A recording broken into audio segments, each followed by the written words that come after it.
Wake up, Toronto. It's currently 5 a.m. right now, and looking out the window, all I see is pitch darkness, which totally means sunrise is beginning much later as the days go by. And I hate to say this, guys, but winter is coming. I mean, it always sucks when we change from the warmer seasons to the cooler, but hey, we've got some pretty awesome holidays and long weekends ahead of us to look forward to, like Christmas and Thanksgiving, which is this weekend for our fellow Canadians, and I think it's later in November for our US folks. I'm not sure, but comment below what your plans are. Will you be hosting a gathering or going to someone's place for dinner, maybe even flying out to visit your family if you're somewhere abroad? My husband actually has requested a romantic dinner, which probably won't be romantic at all. Maybe watching a movie on Netflix and having dinner and dessert. I haven't thought of the menu quite yet, but I assume grocery stores will be busy the next few days, so I should go shopping at some point before the chaos. I might just cook the regular boneless stuffed turkey with mashed potatoes and gravy, some vegetables on the side, who knows. I might just throw in a couple of new side dishes, like I'll look up recipes online if I'm feeling, a bit festive. Speaking of Thanksgiving, how many of you kind of play reruns of your favorite holiday episodes of your shows? I know I do. I think Friends has the most iconic moments from each season, like the failed English trifle Rachel tried to make, which I successfully recreated nearly, 3 Thanksgivings ago, but it was completely edible and not that disgusting stuff. I substituted the beef and sauteed onions and peas with something else. DM me for the recipe if you're interested. Other shows I think that have good Thanksgiving episodes are Sabrina the Teenage Witch, Fresh Prince of Bel-Air, The Nanny, Full House, of course, The Simpsons, and Bob's Burgers. Yeah, these are definitely old school shows, but nostalgic ones for sure. Speaking of nostalgia, we can all agree the type of reminiscent, mostly feel-good memories it gives you. That's the vibe I got when I watched this last documentary, and I'm sure you will too. Who remembers Blockbuster? I'm sure all the millennials are nodding with their own personal experiences, and Gen Zs are like, is that some kind of Lego meets Dave and Buster's place? Not even close. Let me bring you up to speed. So, Blockbuster was a movie rental store. It was the happening place on Friday and Saturday nights.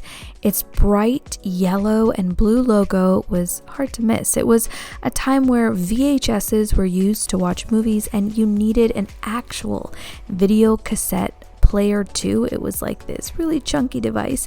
And if you don't know what that is, since many of you all are using streaming services nowadays, the VHS came before the DVD players. Yep, old school at its finest.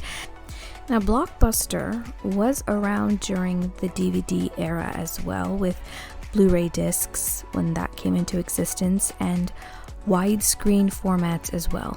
I can't begin to describe the smell when you walk in through those doors of Blockbuster. It's kind of popcorny with a plastic overtone. So the rental place was, you could say, like a theater with lots of candy up at the front of checkout, and also comparative to a library. You had thousands of movies to choose from. But of course, there was a catch. There were rental fees as well as late fees. So if the movies weren't returned on the time that they were supposed to be, you had to pay a little extra. And if you lived in the era of VHSs, well, they had to be rewound. Otherwise, you'd also receive a penalty of a fee added to your account. Even though there was a bit of work required from the customer when it came to signing these movies out, it was far more cheaper than spending money on food and going to an actual theater to screen these films, and only once at that. Instead, renting from Blockbuster, you could watch a movie not once, twice, but 3 times or more before its due date back. So in hindsight, I guess Blockbuster had become this ultimate popular place to be. And I feel people didn't mind putting in that little bit of effort at all to rewind the films and returning them back to the store on time.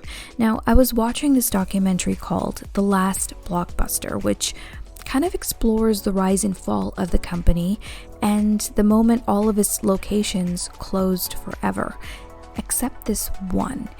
It's become a tourist hotspot and it's located in Bend, Oregon, USA, and it still exists to this day, guys. If you go on Google, you could check out what times it's open, and it's such a great little piece of history and a story that's being told.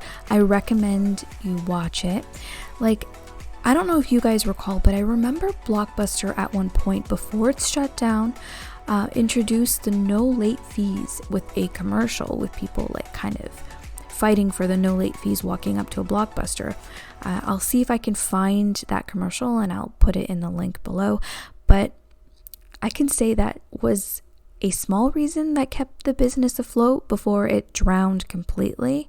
But I don't want to give too much away from the plot itself, but it was during a time where tech was transitioning even more, where shopping was being introduced online, right? And so was one of the very first streaming services. And maybe you can recall Netflix being a part of that. Now, the founder, prior to Netflix's success, actually went to sell his company to Blockbuster for I think around 100 million, if I'm not mistaken, but the executives in the boardroom laughed at the idea.